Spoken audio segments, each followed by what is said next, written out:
விசுவாசிக்கிறோம். இன்னைக்கும் நம்ம இயேசுவை எப்படி பார்க்கிறோம், தேவன் எப்படிப்பட்டவர் என்று சிந்திக்கிறோம்.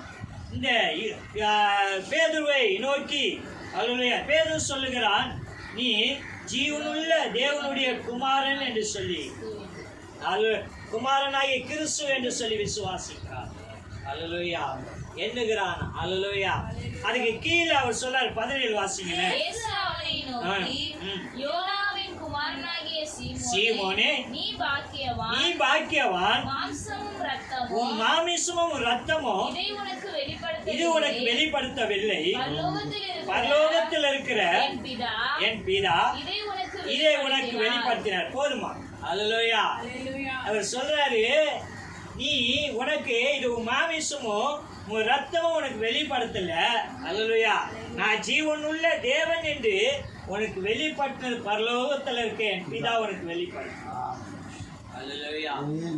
ஆமென். இந்த வெளிப்பாடு ரொம்ப ரொம்ப அவசியமான ஒரு விஷயம். தேவனை குறித்து புரிந்துக்கிற தன்மை இருக்குங்கள, தேவனை எப்படி பார்க்கிறோம், எப்படி விசுவாசிக்கிறோம். ஏங்க இதெல்லாம் அப்படின்னா, உன்னை கொண்டு ஒரு விஷயம் செய்ய காத்திருக்கிறாங்க.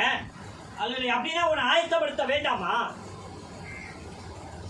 பார்த்தீங்களா, ஆராதனை செய்யும் போது ராணுவ வீரர்கள் சும்மா ஆராதனை செய்யல. சமீபத்தில் ஒரு சில வருஷத்துக்கு முன்பாக ஒரு சம்பவம் நடந்தது. அல்லேலூயா. எங்க நடந்ததுங்க?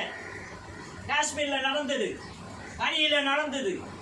ஒரு ராணுவ வீரரை சுட்டு 3 நாள் அல்லேலூயா அவர் கண்ணோடு இறந்து போய் நின்று இருந்தார். அல்லேலூயா. எத்தனை பேருக்கு தெரியும்? அதை போட்டாங்க பாருங்க. அதை பார்த்த எத்தனை பேரு கரங்களை தட்டி ஆர்ப்பரித்தாங்க. அல்லேலூயா. ஏன்னா செத்து போய் பாடியா நின்றான் அந்த இடத்துல, அந்த எல்லையை பாதுகாக்கும்படி. இன்னைக்கு எத்தனை பேருக்கு தேவனை குறித்த ஒரு வெளிப்பாடு இருக்கு? நமக்கான பிரயோஜனம், நமக்கான அழைப்பு, நமக்கான வேலை, இது சும்மா எல்லாரும் போற மாதிரி போய் நிற்கிறோமா? அது வேணாங்க. இந்த வாழ்க்கை வேணும். எல்லாரும் போற பாதையில நீங்க போவாதீங்க. உங்களை கர்த்தர் தெரிந்து கொண்ட நோக்கம், அழைத்த நோக்கம், மரித்தவர்களை பார்த்துக்கிட்டோம். நீங்க அவருக்கு பின்னாடி வாங்க. உங்களுக்கான விஷயத்தை கர்த்தர் செய்ய காத்திருக்கிறார். அல்லேலூயா. இங்கே தேவன் நான் யார் என்று நீங்க விசுவாசிக்கிறேன் என்று கேட்கிறார். நீ ஜீவனுள்ள தேவனுடைய குமாரனாகிய கிறிஸ்து என்கிறேன் என்று சொல்கிறார். அதுக்கு அவர் சொல்றாரு, அல்லேலூயா, இயேசு அவனை நோக்கி, யோனாவின் குமாரனாகிய சீமோனே, நீ பாக்கியவான், நீ பாக்கியவான். இது உன்னுடைய மாமிசமோ ரத்தமோ இது உனக்கு வெளிப்படுத்தவில்லை, பரலோகத்தில் இருக்க தேவன் உனக்கு சொன்னார்ப்பா, நான் ஜீவனுள்ள தேவன் என்று சொன்ன. அது சொல்வதற்கு நம்மளுக்கு ஒரு புனிதல் வேணும்ல, கேட்கணும்ல, காது, மனசு அங்க போகணும்ல. அது போவதற்கு நீ எப்படிப்பட்டவனா இருக்கணும்னு சொன்னா, உன் வாழ்க்கையை நம் படகுல கர்த்தர் உன்னோடு இருக்கிறார் என்று சொல்லி மறந்து விடார்.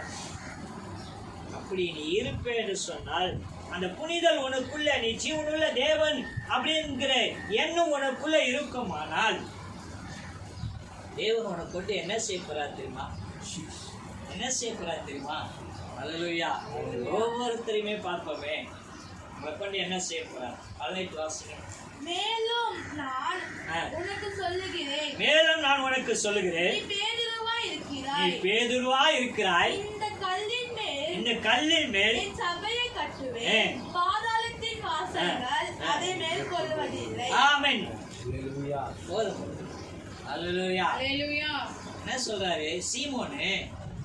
சீமோன்னா நாணல். அல்லேலூயா. நாணல் திசை பார்க்கும், காத்தடிக்கிற பக்கம் திரும்பும்.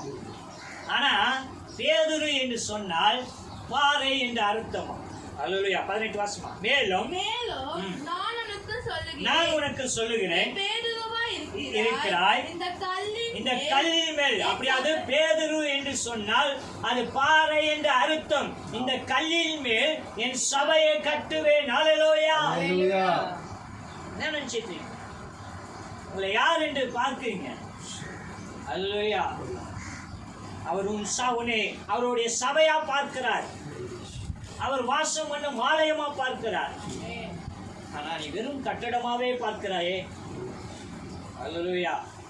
கட்டடத்துல தேவன் வாசம் என்பது இல்லை. நீ ஜீவனுள்ள தேவனுடைய குமாரன் என்பதை நீ விசுவாசிக்கும் போது அவனுடைய ஜீவன் உனக்குள்ளே உறவாடி கொண்டு இருக்கிறது என்று மறந்து விடார். அவர் பலப்படுத்துகிறார் உன்னை. நீ சும்மா பொழுதுபோக்க அல்ல, கொண்டு பெரிய காரியங்களை செய். எப்ப நீ உணர்கிறாயோ அப்பதான் நனலா இருக்கிற உன்னை பாறையா தேவன் மாற்றுவார். அல்லேலூயா. எப்ப நீ பாறையா ஆகுகிறாயோ அப்பதான் அவர் சொந்த சபையை உன் மேலே கட்ட தேவன் விரும்புகிறார்.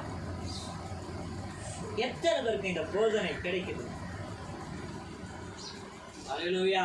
உலக மனுஷால விட்டுங்க, அவர்கள் அறியாதவர்கள். இன்னைக்கு தேவனுடைய சபையில் இப்படிப்பட்ட சத்தியம் கேட்கப்படுகிறதா? இல்லை பிரசங்கித்தாலும் ஜனங்கள் அதை காது கொடுத்து கேட்கிறாங்களா? ஏன்னா அதெல்லாம் ரொம்ப குறுகின காலத்தில் போயிட்டுருக்கோம், வேக வேகமாக போயிட்டுருக்கோம். நாங்கள் அன்றைக்கி ஆராதனை செய்யும் போது 8:30 மணிக்கு ஆரம்பிப்போம் ஆராதனை காலையில்.